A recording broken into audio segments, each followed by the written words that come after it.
మీరు జాబ్ చేస్తున్నారా? మీ సాలరీని డబుల్ చేసుకోవాలని అనుకుంటున్నారా? 2x యువర్ సాలరీ ఆన్లైన్ కోర్సులో జాయిన్ అవ్వండి.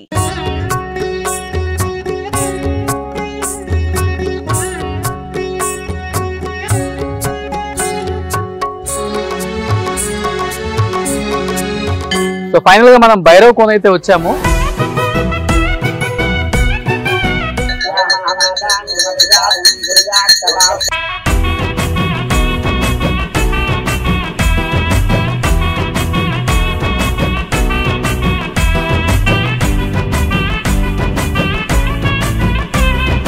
సో భైరవ్ కోన ప్రత్యేకత చెప్పడానికి మనతో పాటు ఇక్కడ పూజారి సుధాకర్ శర్మ గారు ఉన్నారు. ఒక్కొక్క లింగం యొక్క ప్రత్యేకత అసలు ఏంటి చెప్పగలరా మీరు? అష్టకాల ప్రచండ భైరవ లింగం. ఒక శివలింగం దర్శించుకుంటే వేయి శివలింగాలు దర్శించుకున్న ఫలితం అన్నమాట. ఒక్క శివలింగాన్ని దర్శించుకుంటే వేయి శివలింగం దర్శించుకున్న ఫలితం అన్నమాట. ఈ శివలింగాలు దర్శించుకున్నంత పుణ్యం దక్కుతుంది. బ్రహ్మసూత్ర లింగం యొక్క ప్రత్యేకత. సో ఇక్కడ ఈ కొండలోనే మలిసినటువంటి ఇవన్నీ కూడా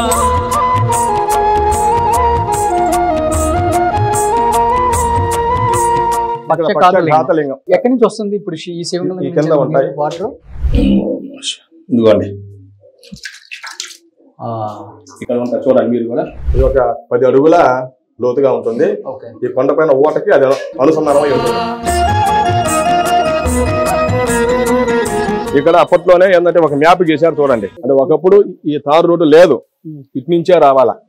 ఇది దారి, ఇదిగో ఇది దారి. ఇట్లా వచ్చి ఇదిగో అన్ని చూసుకొని మళ్ళీ అటే పోవాలి, ఒకటే దారి అనమాట. ఆ దారి ఇక్కడ అప్పట్లో చూపించారనమాట. ఇక్కడ లిపి చూడండి, ఇదంతా కూడా దేవనాగరి లిపి. ఏ భాష అది? తమిళం లాగా ఉంటుంది. తమిళలో కూడా దీన్ని చదవలేరు. ఈ 8 లింగాలతో పాటు ఇక్కడ అమ్మవారు ప్రత్యేకత అనమాట. 3 ముఖాల అమ్మవారు ఎక్కడ లేరండి. సర్వరోగమే సర్వ పాపహరణం. త్రిముఖ దుర్గా బర్గులేశ్వర స్వామి అమ్మవారు చూడండి, మీకు 3 ముఖాల్లో ఉంటారు.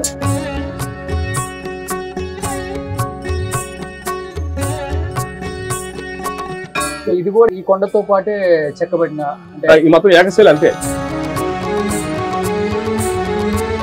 సో ఫైనల్ గా మనం భైరవ్ కోన అయితే వచ్చాము. సో చాలా మంది చెప్తుంటారు శశినాగలింగం అని, అండ్ విశ్వేశ్వర లింగం అని, నాగేశ్వర లింగం అని, పక్షలింగం అని. అంటే ఇటు దీని బ్యాక్ సైడే ఆల్మోస్ట్ ఇంకొక 101 అంటే ఏదైతే ఇప్పుడు మనకి ఇక్కడ కనిపిస్తుందో వాటర్ జలపాతము, ఇలాంటివి ఇంకొక 101 వెనకున్నాయి. కొన్ని 1.5 లింగాలు ఉంటాయి. ఎవరు కూడా వెళ్ళి చూసే సాహసం కూడా చేయలేరు. అంటే ఈ దట్టమైన నల్లమల ఫారెస్ట్ కనిపిస్తుంది కదా, అంటే గొప్ప గొప్ప సైంటిస్టులు కూడా బిఫోర్ ఇక్కడ ఎంతో ప్రయత్నించారనమాట ఇక్కడ ఏముందో కనుక్కోవాలని. కానీ ఎవరి వల్ల కూడా కాలేదు. అంటే అంత మహిమగల ఒక ప్లేస్ అని చెప్పుకోవచ్చు. అండ్ ఈ ప్లేస్ గురించి చాలా మంది అడిగారు, వెళ్ళినప్పుడు కవర్ చేయండి, డెఫినెట్ గా దీన్ని విశిష్టతలు తెలియజేయండి అని చెప్పారు. కాబట్టి సో ఎమ్మెల్యే గారు ఇక్కడ ఉన్నారు మనకి. సో నరసింహారెడ్డి గారు, మీరు ఇదే ప్రాంతంలో చిన్నప్పటి నుంచి పుట్టి పెరిగారు కాబట్టి మీరు విన్నదంటే ఏమని చెప్తారు? లేకపోతే మీ పెద్దవాళ్ళు చెప్పిందో, లేకపోతే ఇక్కడున్న పూజారులు చెప్పిందో విన్నదంటే ఏమనిపించింది మీకు ముఖ్యంగా? అంటే ముఖ్యంగా ఈ జలపాతం ఈ ప్రాంతంలో ఇది క్షామ పీడిత ప్రాంతం. అంటే ఇక్కడ వర్షాలు సంవత్సరం మొత్తం మీద 15 రోజులు 20 రోజులు పడతాయి సంవత్సరానికి. అటువంటి ప్రాంతంలో ఈ విధంగా జలపాతం అనేది ఇక్కడ విచిత్రంగా చూడటానికి వస్తే వర్షాకాలంలో దాదాపు 3 months ఎక్కువ ఫ్లో ఆఫ్ వాటర్. కానీ ఇది ఎప్పుడు అదే విధంగా ఎప్పుడు వస్తూనే ఉంటాయి. ఇప్పుడు వచ్చేదైతే ఎప్పుడు ఆగిపోతుంది. ఎండాకాలం కూడా అదే ఫ్లోతో వాటర్ రావడం జరుగుతుంది. వర్షం వచ్చినప్పుడు ఈ ప్రాంతం కూడా పెద్ద పెద్ద గుండ్లు రాళ్ళు కానీ వచ్చేసి ఈ పంట జరుగుతూ ఉంటది. ముఖ్యంగా ఈ ప్రాంతంలో మాకు తెలిసింది, మాకు చెప్పే చరిత్ర ప్రకారం ఇక్కడ వేప చెట్టు మొలవదు అనేది వాళ్ళు చెప్తూ ఉంటారు.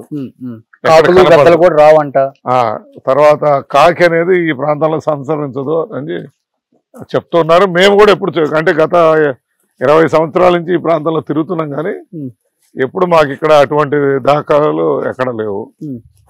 ఇది గతంలో కొంత డెవలప్మెంట్ ఆగిపోవడానికి కారణం, గతంలో ఇక్కడ నక్సలైట్స్ భైరవ్ దళం అని చెప్పేసి నక్సలైట్ గ్రూప్ కూడా ఇక్కడ ఒకటి ఉండేది. తద్వారా అప్పుడు నైట్స్ ఎవరు ఇక్కడ ఉండేవాళ్ళు కాదు.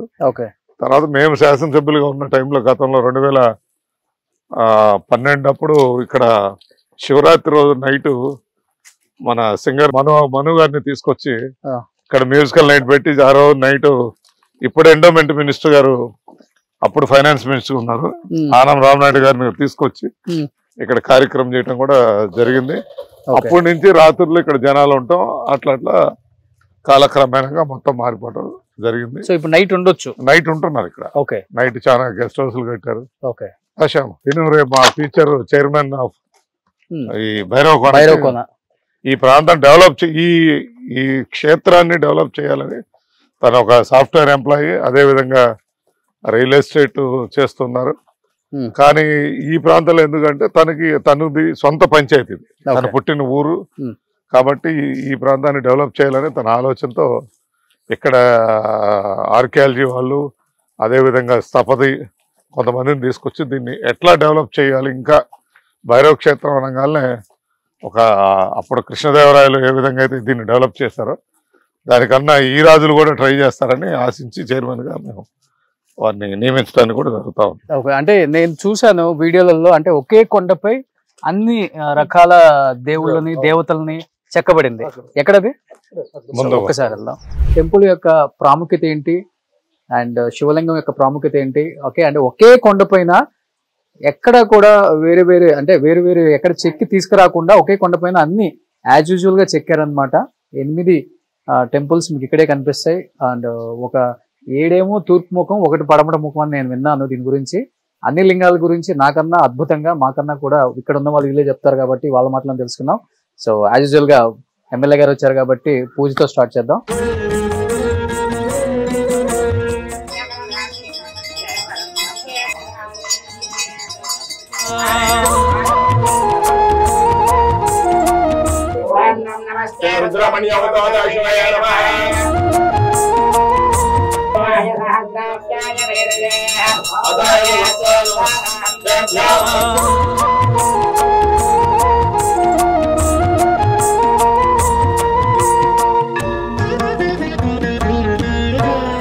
మాత్రే నమః. నవ్యాస్మాన్ వస్తే భరతదుర్గాణి స్వాహ. పూజ్యరుద్రే బహుళాన వరదే భవాదోకాయ తనయాయ సంయాః. విశ్వాని నో దుర్గః జాత సింధన్ననావాదురితాది వర్షే.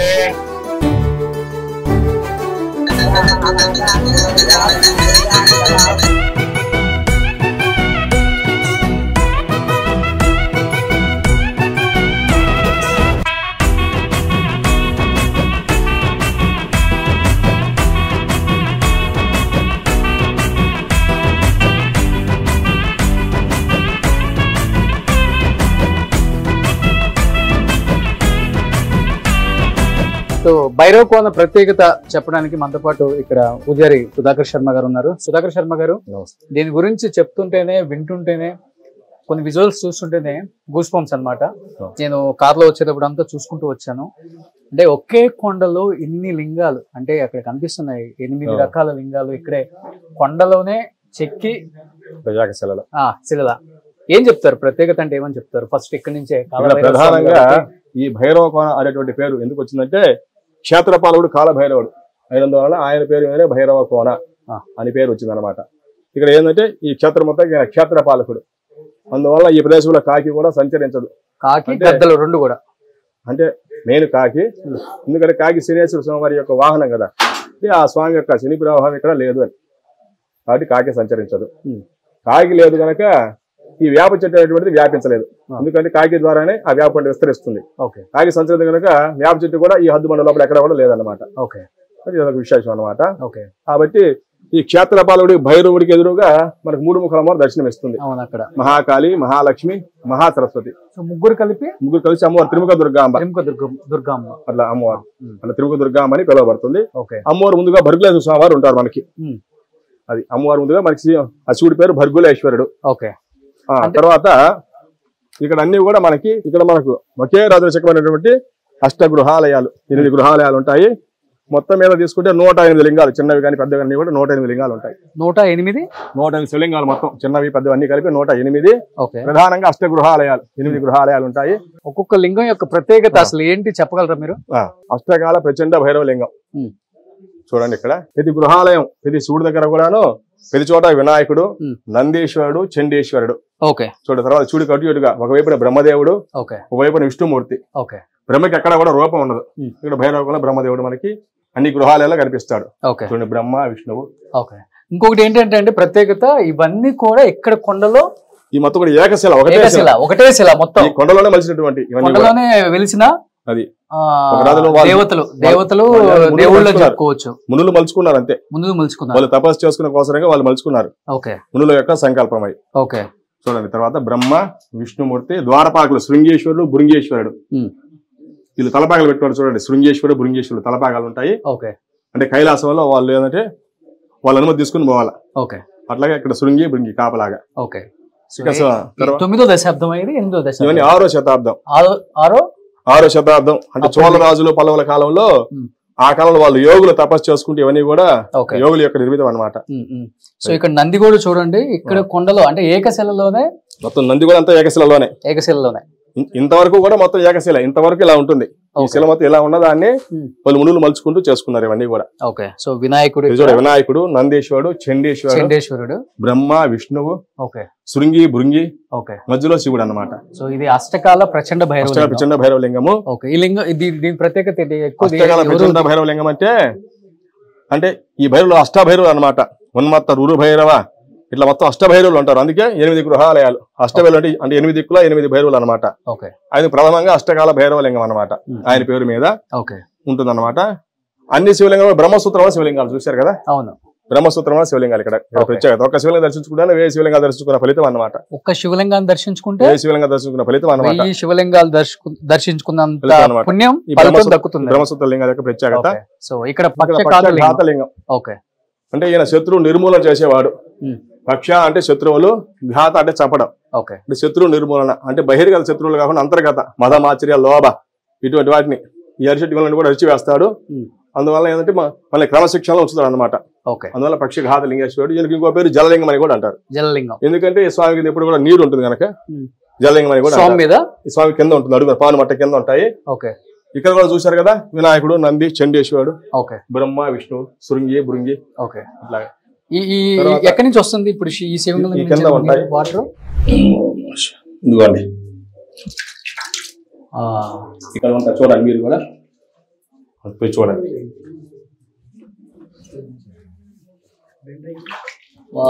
అది చల్లుకోండి సార్. సో కింద శివలింగంలో నుంచి వాటర్ వస్తా ఉంటాయి. కింద ఆ సన్న ఊట అన్నమాట. ఇది ఒక 10 అడుగుల లోతుగా ఉంటుంది. ఈ కొండపైన ఊటకి అది అనుసంధానమై ఉంటుంది. సో అందుకే దీని జలలింగం అని కూడా అంటారు. మరొక పేరు పక్షఘాత లింగము, మరొక పేరు జలలింగం. ఇక్కడ మనం 108 లింగాలు అనుకున్నాం. ఒక్క రాతిలో 108 లింగాలు అంటే ఇటువంటి చిన్న చిన్న శివలింగాలు కూడా మనకి లెక్కలోకి వస్తాయి. ఇట్లా చిన్నవన్నీ కలిపి 108. ప్రధానంగా అష్టగృహాలయాలు. ఈ క్షేత్ర ప్రజలు మొత్తం తీసుకుంటే కొండంతా కూడా 1,01 శివలింగాలమయం. భైరవ కోన 1,01 శివలింగాలమయము. మొత్తం మనం భైరవ కోనలో ఉన్న కొండ మొత్తం చూసుకుంటే కూడా 1,01 లింగాలు ఉన్నాయంట. ఇట్లాంటి లింగాలు ఎవరన్నా వెళ్ళే సాహసం చేశారు ఎప్పుడన్నా? పోయి రావచ్చు అని మనకి ఏమైనా గైడ్ ఉండాలి.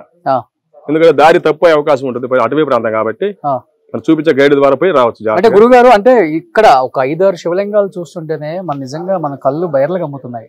అంటే శివుడికి ఉన్న ప్రత్యేకత ఏంటి తెలుసు కదా. సో పూనకాలు వచ్చేస్తాయి శివుడు పూజలు విన్నా, శివుడి పాటలు విన్నా. అలాంటిది ఈ కొండలో 1,01 లింగాలంటే ఆ మొత్తం లింగాలని ఒకేసారి చూసినప్పుడు, లేకపోతే ఎవరైనా చూసిన వాళ్ళు దాని గురించి చెప్పినప్పుడు ఏమనిపించుంటుంది మీకు? ఇక పైన చాలా లింగాలు ఉన్నాయి. ఇట్లానే ఈ కోనేరు గట్లమ్మటి అక్కడక్కడ గృహాలయాలు మనకి దర్శనం ఇస్తాయి. అంటే మనం అన్ని చూడలేం. లెక్క పెట్టి 1,01 లింగం అని అక్కడక్కడ మనకు దర్శనం ఇస్తాయి. అవి చూడాలంటే చాలా పైన కొన్ని కిలోమీటర్ల పరిధి ఉందన్నమాట విస్తీర్ణం. అన్ని మనం దర్శించలేము, చూడలేము. కొన్ని మరుగున పడి ఉంటాయి, కనపడవు. అంటే కొన్ని గృహాలు లోపల ఉంటాయి. అంటే మనం కొన్ని దర్శనం చేసుకోవచ్చు. అట్లాగే ఈ విధంగా 1,01 శివలింగాలు 101 కోనేరు ఉంటుంది. ఇదంతా మొత్తం కూడా 101 కోనేరు. ఆ జలపాతం అదే అన్నమాట. ఆ వాటర్ ఫాల్స్ ఇప్పుడు కూడా ప్రవహిస్తూ, ఎంత ఎండలేనప్పుడు కూడా ఇప్పుడు ఎండకుండా వస్తూనే ప్రవహిస్తూనే ఉంటాయి. కోనేరులు కూడా 101 ఉన్నాయి. 101 కోనేరు. సో శివలింగాలు అయితే 1,01 ఉన్నాయంట. 101 శివలింగము. అసలు నాకు తెలిసినంత వరకు కొండపైకి ఎక్కి శివలింగాలు చూస్తే మనం పూర్వజన్మ సుకృతం అని చెప్పుకోవడానికి అంతే కదా. అందుకే ఇక్కడ ఏంటంటే 101 శివలింగ క్షేత్రం అంటే భైరవ కోనాన్ని మనం మనసులో స్మరిస్తేనే మనకున్న దోషాలన్నీ పోతాయి అన్నమాట. అటువంటి శక్తివంతమైనది. ఇక్కడ శ్రీశైలం మల్లికార్జున లింగం. దీని ప్రత్యేకత అంటే మన శ్రీశైలం మా స్వామిని దర్శించుకున్న ఫలితం లభిస్తుంది అనమాట. శ్రీశైలం అయిన వాళ్ళు ఇక్కడ దర్శించుకుంటే శ్రీశైలం మల్లికార్జున దర్శించుకున్న ఫలితం అన్నమాట. ఇక్కడ ఈ లింగాలన్నీ కూడాను ఒక పెద్ద క్షేత్రంలో ఉన్నటువంటి శివలింగాలు అనమాట. అక్కడికి ప్రత్యేకంగా ఇక్కడ ఏంటంటే వాళ్ళు ముళ్ళు ప్రతిష్ఠించారనమాట. ఇవన్నీ కూడా ఒక చోట ఉన్నటువంటి పెద్ద పెద్ద క్షేత్రాలలో కాబట్టి ఈయన శ్రీశైల దర్శనం చేసుకున్న ఫలితం. ఓకే. ఇక్కడ కూడా అందరూ ఉంటారు. అన్ని కూడా బ్రహ్మసూత్ర లింగాలే. ఇక్కడ అప్పట్లోనే ఏంటంటే ఒక మ్యాప్ గీశారు చూడండి. ఓకే. ఇట్లాగా మ్యాప్ అంటే వాళ్ళు మునులు అప్పట్లోనే ఇటు తూర్పు అన్నమాట, ఇటు తూర్పు అట్లా అన్ని దక్షిణము ఉత్తరము పరమట 7 ముఖాలు ఉంటాయి. అంటే ఒకప్పుడు ఈ తారు రోడ్డు లేదు, ఇటు నుంచే రావాలా. ఇది దారి, ఇదిగో ఇది దారి. ఇట్లా వచ్చి ఇదిగో అన్ని చూసుకొని మళ్ళీ అటే పోవాలి, ఒకటే దారి అనమాట. ఆ దారి ఇక్కడ అప్పట్లో చూపించారనమాట. దీక్షలు చేసేటప్పుడు ఇక్కడ మ్యాప్ కూడా వేశారు చూడండి. దిక్సూచి మాదిరి అది తూర్పు ఏముంది అంటే పడమ ఎలా రావాలి, ఎలా పోవాలి, ఎంట్రన్స్ అన్ని పోయే దారి అన్ని కూడా చూపించారు ఓకే మ్యాప్ లాగా. సో ఇది శ్రీ నగరేశ్వర లింగం. ఇప్పుడు మనం ఫస్ట్ నగరేశ్వర స్వామి ఇక్కడ పూజ చేసుకున్నాము. ఇక్కడ నగరేశ్వర ప్రత్యేకత ఏంటి? ఇక్కడ ఈ నగరేశ్వర లింగం ఏంటంటే శివలింగంతో కూడా ఏకశిల. అంటే మిగతా చోట్ల శివలింగాల వరకు ప్రతిష్ఠించారు. ఇది పానుమట్టం అంతా ఏకశిల, లింగాకారంలో ప్రతిష్ఠించారు మిగతా చోట్ల. ఇక్కడ నగరేశ్వరుడు మటుకు ఏకశిల రూపం, లింగాకారంతో కూడా ఒకటే ఏకశిల. ఇక్కడ కూడా అందరు లాగానే అన్ని శివలింగాల మాదిరే వినాయకుడు, నంది, చండీశ్వరుడు, బ్రహ్మ, విష్ణువు, శృంగి, బృంగి అందరూ కూడా దర్శనమిస్తారు. కైలాసంలో ఉన్న పరివారం అంతా దర్శనమిస్తారు. మొత్తం ఒకటే ఏకశిల, మొత్తం ఏకశిల లింగాకారంతో కూడా. ఓకే. అంటే చెప్తూ ఉంటారు కాలశాత్వం సర్పదోషం ఉన్న వాళ్ళకి అక్కడ శిశునాగలింగాన్ని దర్శించుకొని పూజ చేసుకుంటే సర్పదోషాలు పోతాయి, కుజదోషాలు అవి పోతాయి. ఆ చివరిగా ఉంది, ఉత్తరం దిక్కుగా ఉంటుంది స్వామివారు. తర్వాత ఇక్కడ చూడండి, ఇక్కడ ఇంకొక విశేషం ఏంటంటే రామేశ్వర లింగం. ఇదా ఈ రామేశ్వర లింగం అంటారు. ఈయన వర్ణం ఎరుపు వర్ణంలో ఉంటారు చూడండి. అవును, అంటే ఇసుక రాయితో చేయబడిన లింగం అన్నమాట. అందువల్ల సైకత లింగం అంటారు. ఓకే. ఈయన ఎరుపు వర్ణంలో ఉంటాడు. ఏంటి ఈ లింగం ప్రత్యేకత? రామేశ్వర లింగం అనమాట. రామేశ్వరులకు బదులుగా సో రామేశ్వరంకి వెళ్ళినంత పుణ్యం, రామేశ్వరం దర్శించుకున్న ఫలితం అన్నమాట. రామేశ్వర లింగం, సైకత లింగం అంటారు. ఎరుపు వర్ణంలో ఉంటాడు స్వామివారు. రామేశ్వర లింగం ఎంతో అదృష్టం. భైరవ కోన అందరం రాలేవండి, అందరూ రాలేరు. ఇది భైరవ కోన ఆషామాషి ప్లేస్ కాదు అసలు చెప్పాలంటే. కింద త్రిముఖ దేవతలు కలిగి ఉన్నారు, దుర్గమ్మ కూడా ఉన్నారు. ఇక్కడ చూడండి, కాశీ విశ్వేశ్వరుడు, కాశీలో ఉన్నటువంటి విశ్వేశ్వర స్వామి బదులుగా అనమాట కాశీ విశ్వేశ్వర లింగం ఇక్కడ ఉంటాడు. అక్కడికి ఎలా వెళ్తారు పూజలు చేసుకోవడానికి? ఇలా వెళ్ళొచ్చు, అది ఎక్కి వెళ్ళాలి, సైడ్ నుంచి అట్లా పోవాల్సిందే. ఓకే. సో ఇట్లా కాశీ విశ్వేశ్వరుడు చూడండి, అన్ని కూడా చిన్న చిన్న లింగాలు అన్ని కూడా. ఇక్కడ కూడా చూడండి, వినాయకుడు, చండీశ్వరుడు, చిన్న వినాయకుడు, చండీశ్వరుడు. ఇక్కడ కూడా మునులు ప్రతి చోట కూడాను. సో ఇది రుద్రలింగం. ఓకే. ఇక్కడ చూడండి లిపి చూడండి, ఈయన రుద్రలింగం. ఇక్కడ లిపి చూడండి, ఇదంతా కూడా దేవనాగర లిపి. ఏ భాష అది? ఇదంతా దేవనాగర లిపి. తమిళం లాగా ఉంటుంది, తమిళులు కూడా దీన్ని చదవలేరు అలా అనుకుంటారు. ఇదంతా దేవనాగర లిపి. ట్రై చేశారా?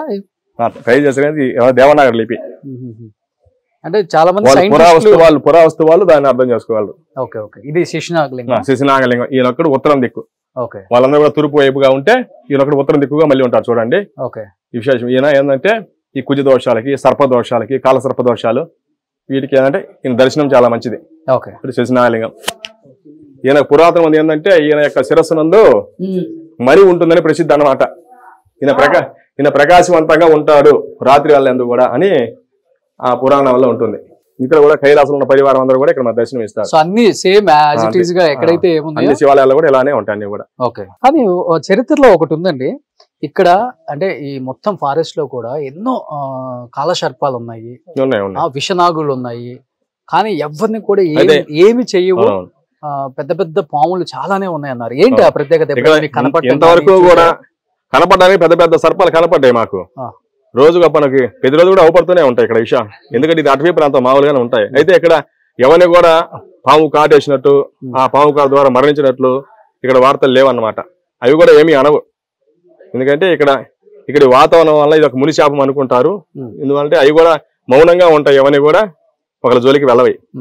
అందువల్ల ఎలాంటి విషయాలు ప్రాంతంలో ఉన్నాయి. ఇక్కడ త్రాసుపాములు, పెద్ద పెద్ద కొండ చిలువలు ఉన్నాయి, అనేకమైన సర్పాలు ఉన్నాయి ఇక్కడ.